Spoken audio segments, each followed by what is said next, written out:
It's been a really, I guess, crappy sort of 36 hours for all Indigenous people, and it continues to happen over and over again. We're so often asked to be the ones who have to educate. We always have to, with a smile on our face, be the ones who have to always take the higher ground, not be angry, be the ones to put the olive branch out and educate. There's no place where there's more education than the AFL. There's enough there for people to know better, and it's so disappointing, and to be quite frank, we're all pretty angry. Former Crow Tony Armstrong on the Saturday stretch on Fox Footy. Eddie Betts is with us tonight, Christian Petrarca as well. Christian, good evening to you. Thank you, guys. Thank you for having me. In the twilight zone, I'm sure, so good job being awake for us. And Eddie Betts, welcome. Thanks, guys. Thanks for having me. Clearly the week has taken a toll. We've heard prominent voices, Michael O'Loughlin. We read your quotes in The Age, and we have heard Indigenous voices throughout. I hope we are hearing you, Eddie. Has it been a distressing time? It has. It's been hard, to be honest, Jared. It's been really tough to deal with, you know, especially when it comes to racism. I've been dealing with this my whole life. My mother has, my father has, and it's tiring. You know, it hurts. It's draining. It actually really hurts, to be honest. I'm starting to get emotional. Just talking about it here.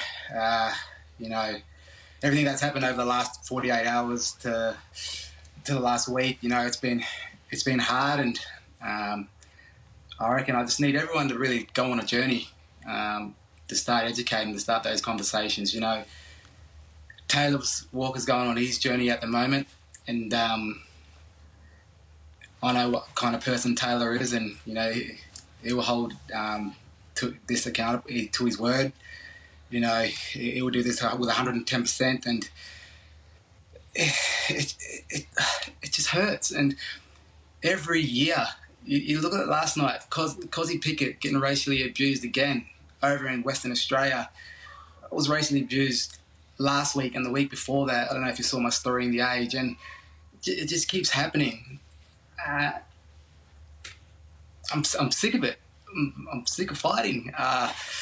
It's draining. I've been on this show last year, pouring my heart out, begging, hoping Australia would listen, and it's hard. I mean, you know, we need to start having those conversations in the workplace, in the schooling. The only way we're going to move together as one is we start educating ourselves. And, you know, I can't do it. I can't. It's hard, and I need everyone. I need you guys. I need people at home tonight that are watching this. You guys that are sitting on the couch, you guys are the ones that are going to be the powerful voice here. You guys are the ones that are going to make change. Because I can't keep doing it. You know, you hear me speaking about it year after year after year, and nothing's going to change. So it's up to you guys to make change. People sitting at couches, start those conversations in home. Start it with your friends, your families. Call out racism when you see it, because there's no room for racism in Australia. And we, as Aboriginal people and Torres Strait Islander people, are sick of fighting. We are. We're sick of fighting because it just keeps happening. And I'm tired, guys. I honestly am. I said to a lot of the Indigenous boys that it's getting to me. It really is. And I'll keep fighting no matter what. No matter how emotional I get, no matter how drained I am, I'll fight. I'll fight for my people. I'll fight for the next generation of young Aboriginal kids that coming in to play AFL footy, to make this a safe place for us to come and enjoy the game that we love.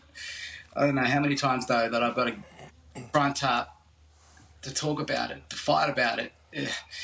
We need the rest of Australia to stand up, to fight, to stamp it out, because there is no room for racism in Australia.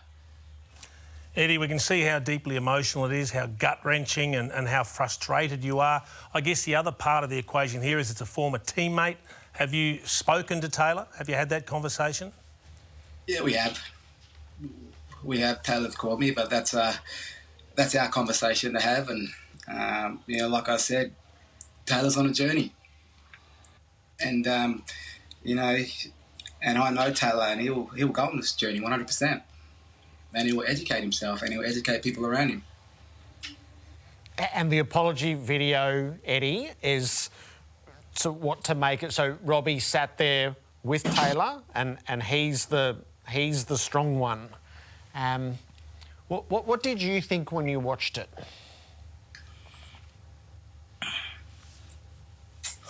Yeah, it was tough, and you know, but like I said, he's gone on this journey, Taylor, and he would do it 100%. He will educate himself.